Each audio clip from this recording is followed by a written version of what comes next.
Welcome to Wheelock's Latin Chapter 11. Let's see what this chapter holds for us. This week we're going to be looking at personal pronouns in Latin. We're also going to be looking at possessive adjectives as well as some demonstrative pronouns. Let's look at our personal pronouns first. Now, you know in English already personal pronouns. These are things like I and me and we and us and you and he and she and it. Those are words we use every day. In Latin, we have different forms for them as well. Here's the chart with first and second person pronouns in both singular and plural. So the chart, you'll want to go down for memorization purposes. We'll start with the nominative singular and go down to ablative and then do the plural. We'll do the same thing with the second person. So for first person singular, it's ego, mehi, mihi, me. I'll say it again, but this time a little bit faster, as where we sort of memorize the chant. Ego mehi mihi me. Ego mehi mihi me. Ego mehi me. Let me say that again. Ego mehi mihi me. Ego mehi mihi me. So you'll have to practice that over and over again, but you'll get it down. Ego mehi mihi me. And that is I and of me, and to or for me, and then by me. In the plural, it's nos, nostrum, or nostri. We'll talk about that in a minute. Nobis, nos, nobis. Now, for the purposes of our chanting, I just use the first form of the genitive plural, nostrum, but I keep in mind knowing there is indeed a second form. It's nos, nostrum, nobis, nos, nobis. Nos, nostrum, nobis, nos, nobis. And just work on memorizing that form. Again, keep in mind that genitive has two forms, nostrum and nostri. And this is the plural form for first person pronoun, and first person pronoun is I, so therefore the plural of that would be we. So it's we, and the nominative, if it were a subject, and the genitive, it's of us. The dative is an indirect object. It would be to or for us. As the accusative, again, it would just be us, as in God loves us. Then for the ablative, it would be by, with, or from us. Again, usually depending on which preposition is in front of that ablative form. So again, let's say the chart, or the chant, I should say, out loud. We'll do the singular a couple times in the plural. Ego mehi mihi me. Ego mehi mihi me. Ego mehi mihi me. You've got the idea. Let's do plural. Nos, nostrum, nobis, nos, nobis. Nos, nostrum, nobis, nos, nobis. Again, keep in mind that genitive has two forms, nostrum and nostri. Now, the plural form, the second person personal pronoun in singular is tu, tui, tibi, te. That's fun to say. We had ego mehi mihi me. Now we have tu, tui, tibi, te. That's really fun to say. Tu, tui, tibi, te. And this is you, the second person personal pronoun in the singular. So again, as a subject, it would be you, like you love me. And tui would be genitive of you. And then tibi as the indirect object, to or for you. Te is you as the direct object, and of course te in the ablative would be the object of a preposition by, with, from, you. In the plural, again, notice just like nos, nostrum, nostri, nos had two forms in the genitive plural. Vos has the same thing, it has two forms in the genitive plural. It's vos, vestrum, vestri, vobis, vos, vobis. And again, for the purpose of this chanting it, I generally just have my students just do westrum. And yes, I know it sounds like maybe have a speech impediment. I did when I was in the third grade, and I could not pronounce my R's, and that's exactly how I would pronounce my R's, like Worcester. Let's go to the park. Go to Worcester. Look at the Worcester. So wos, westrum, westri, wobis, wos, wobis. But again, we'll leave that second genitive out for the purposes of chanting. Wos, westrum, wobis, wos, wobis. Wos, westrum, wobis, wos, wobis. And again, that's the plural form of the second person personal pronoun, so it'd be you or you all. All right, so that's the first and second personal pronoun. Now, what is the difference between the nostri and nostrum and the westrum and the westri? Now, this may not make a lot of sense just now. We'll have more explanation later. I'll actually have a link to another site that gives a quick 3-minute summary of this in a little bit quicker fashion, a little bit more succinct. But each of these forms are used in a particular grammar construct. Nostrum and Westrum are both used in a specific genitive form called the partitive genitive. Now we've said thus far that genitive generally is possessive, and as I have always said, is that is just a generic or general category that we put genitives, but there are many other functions of genitive, and now we're going to start to begin looking at some of those. One of those is called the partitive genitive. It's when you're looking at a part of something, like I ate a piece of pie. It's not like that piece belonged to the pie, it was a part of the pie, and so that's a construction that we call a genitive part, or a partitive genitive. So here, nemo nostrum is the example. This is where you would use nostrum. You would not use nostri. You cannot use these interchangeably. You would use nostrum for a partitive genitive, and that translation for nemo nostrum would be not one of us. Now, that's the same. The same is true, by the way, for westrum. It would be for second person personal pronoun. However, nostri and westri have a very different function. They are used as an objective genitive. And this is an example here, memoria tua nostri, your memory of us. And again, I don't want to use a lot of time here to explain these. Just know that they're two different forms used in two different constructs, and we'll be covering these more in a little bit later time period. Now, we've looked at first and second person personal pronouns. Ego, mehi, mihi, meh, tu, tui, tibi, tete. Well, now it's time to look at our third person personal pronouns. And because third person has a masculine form, he, or feminine, she, or neuter, it, Latin also has 3 different forms for these words. And you can see in the chart here, is, ia, id. I-S, E-A, I-D. Those are the 3 forms, the third person personal pronoun in the nominative singular, masculine, feminine, and neuter. Now, if you remember from our demonstrative pronouns a few chapters ago, hic, hike, hoke, and ele, ela, alud, and este, esta, estud. If you remember that they had a very special form, unique form, but consistent across the genders in the genitive and in the dative. If you remember, the genitive had an IUS ending, and then in the dative it had an I ending. Well, those exact same irregularities appear here in the third person personal pronoun. We have the E as the base or stem, and then to that we add the genitive ending IUS, and that's masculine, feminine, and neuter, and it's ewis. And again, when we got 3 vowels together like this, that I sort of functions as a consonant, and it will be pronounced like a Y sound. So ewis, ewis, ewis. So in the nominative, is, ia, id, ewis, ewis, ewis. And then in the dative, again, the E base or stem with the unique I dative ending, and again across all 3 genders, masculine, feminine, and neuter. So we have e, e, e. And then here in accusative, we have the standard um ending for masculine accusative and the am ending for feminine accusative. So am. Of course, we have the neuter rule, so whatever is in the nominative must be in the accusative. So because we have nominative in or id in the nominative neuter singular, then the accusative singular will also have the id. So in accusative all the way across here, am, id. And of course in the ablative, if you remember, our O, long A, long O in masculine, feminine, neuter ending with the base or stem E. So we have e-o, e-a, e-o.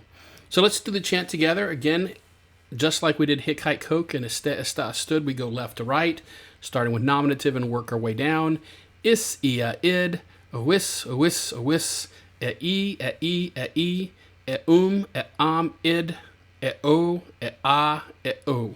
Keep in mind that the dative has a macron over the I all the way across, and of course the ablative O, A, and O also has a macron across the top there. So there's our third person personal pronoun in the singular, and the plural, just like our demonstrative pronouns we learned before, hic, hike, hoke, and ele, ela, alud, we see that you just take the base and add to it the regular first and second declension noun or adjective endings. So we have e, orum, is, os, is, I, arum, is, as, is, a, orum, is, a, is. Now, do note that in the masculine nominative plural, there are two forms. Sometimes it's an EI and sometimes it's a double I. And that's, again, just a unique thing you'll just have to keep in mind. You'll recognize it when you see it. So here we go. We'll go down with the masculine at E, at orum, at is, at os, at is. In the feminine, at I, at arum, at is, at as, at is. And then the neuter plural, at a, at orum, at is, at a, at is.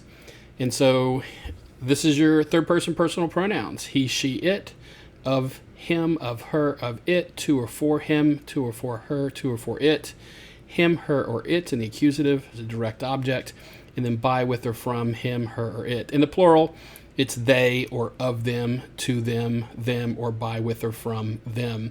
And that's the translation for whether it's masculine, feminine, or neuter. All right, let's go through it one more time here. Is, ia, id, whis, whis, e, e, e, id, o, o. And again, plural, we're going to go straight down the column. E, orum, is, os, is, I, arum, is, as, is. And for neuter plural, a, orum, is, a, is. All right, so those are our personal pronouns, first person, second person, and third person. Now, let's talk about possessive adjectives.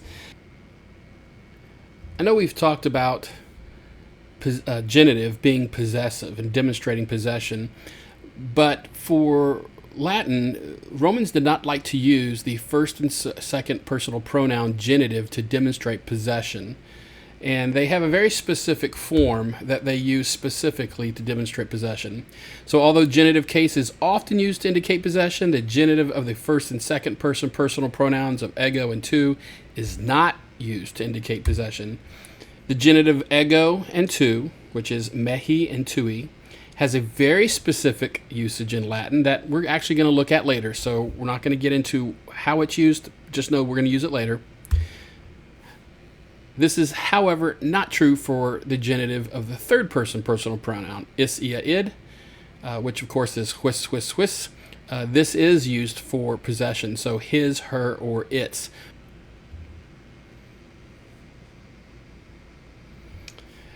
Latin uses the following possessive adjectives to indicate possession for first and second person. We're going to use meus, mea, meum, which we've already had for vocabulary. You already know this form. For the first person plural, it's noster, nostra, nostrum. And then for second person personal pronoun, for indicating possession, it's going to be tuus, tua, tuum. And for the plural, wester, westra, westrum. Let's look at these fully filled out here in their full forms. Meus, mea, meum. And for each of these, they're just first and second declension adjectives. So us, e, o, o. And you're just putting the me base in front of it. So meus, mei, meo, meum, meo.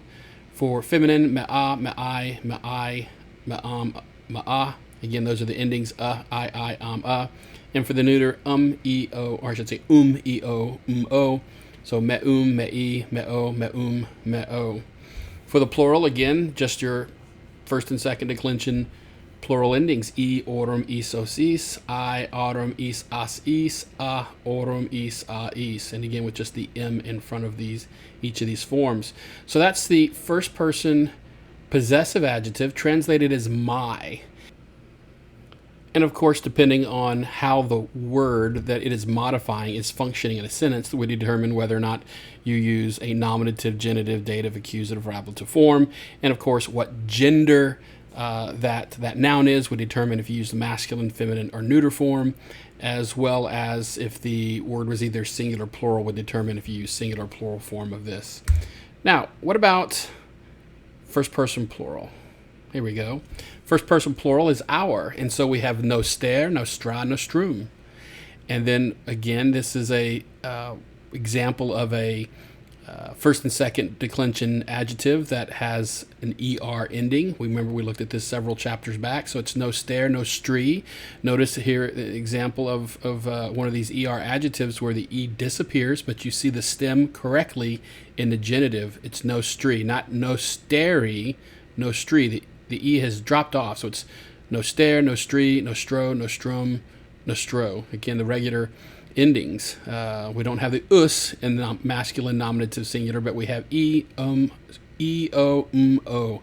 And in the feminine, we have I, In the neuter, we have e, o, o. So no stra, no stri, no stri, no strom, no stra. For neuter, no strum, no stree, no stro, no strum, no stro. In the plural, again, we're going to take that stem, nostr, and we'll take our regular endings, e, orum, is, os, is, I, aurum, is, as, is, a, orum, is, a, is. And that gives us our possessive adjective, first person, plural form, our. No stare, no stra, no strum. Now, second person has a very similar form. Again, we've already looked at this in vocab already. Tuus, tua, tuum. Same principle. It's pretty straightforward here. Just the stem, to, plus all the first and second declension endings. Same thing with the plural. E, orum, is, as, os, is, with the to in front of it, and then the I, aurum, is, as, is, a, orum, is, a, is. So this is the adjective your, second person, singular, possessive adjective. And then for plural form, for the second person possessive adjective, your, plural, wester, westra, westrum. And this is like no stare, no stra, no strum, where the e has dropped out and you see the correct base or stem in the genitive form, westri, not westeri, westri. And again, the endings are all the same. So practice the chants, practice the chart. I would encourage you to write these out and write the titles of what they are and the translations. This will help you get them locked down in your head. Now let's look at demonstrative pronouns. We've already learned some demonstrative pronouns. Hic, haec, hoc, ele, ela, alud, este, esta, astud. Well, we've got one more, but the good news is if you just learned your third person personal pronouns, is, ia, id, well, you've also learned another demonstrative pronoun. The third person personal pronoun, is, ia, id, can also be used as a weaker demonstrative pronoun and simply can be translated as this or that, or even these and those. So it can actually be an equivalent to hic, haec, hoc, or ele, ela, alud. So looking at the chart here, we translated is, ia, id earlier as he, she, or it. Well, guess what? It could also be this or that, of this, of that, to this, that, etc. And it's is, ia, id, whis, whis, e, id, o, o. Exact same forms as the third person personal pronoun. And the plural is the same, e, orum, is, os, is, etc. And these would be these or those. So you've learned not only personal pronoun with this form, but you've also learned a demonstrative pronoun. Now, one final demonstrative pronoun form is idim, eadim, and idim. And this is a very frequently used demonstrative pronoun that means the same. And of course, it has a masculine, feminine, and neuter form. Now, you form this word by taking a suffix, dem, and adding it to, again, the third person personal pronoun, is, ia, id. And with just a few exceptions, it's pretty much the same forms. I'll show you the few exceptions. So again, all we do is take is, ia, id and add the dem with just a few exceptions. So let's look at those exceptions. In the masculine nominative singular, you would expect it to be isdem, but it's not. It's the is is not there. It's just the idem. And down at accusative, both for masculine and feminine, the m at which is our normal form, it has changed to a eun instead of an m. So eun dem, et undem. And same thing with the feminine. Instead of eam, it's ean. So eandem. I should have marked another difference here. In the neuter nominative singular, It's is, ia, id. And since we're adding dim to that, you would expect it to be iddem in both the neuter nominative singular and the neuter accusative singular, but there's only one D, so I apologize. I should have marked that as well. Iddem and iddem. The other forms that are different is across the genitive plural. Again, each of the M's, et orum dem, changes to et orundem. And the feminine, et arundem, that M becomes an N again, so it's et arundem. Same thing with the neuter, et orundem becomes et orundem. Aside from that, the rest of these forms are basically just is, ia, id plus dem. And this is a very frequently used demonstrative pronoun that means the same. So we're going to want to work on getting these memorized. Yeah, there we go. Highlighting each of those forms that are different. All right, so you want to get those locked down. All right, so that is chapter 11. Make sure you work on vocabulary. We will have a quiz later. Have a good night.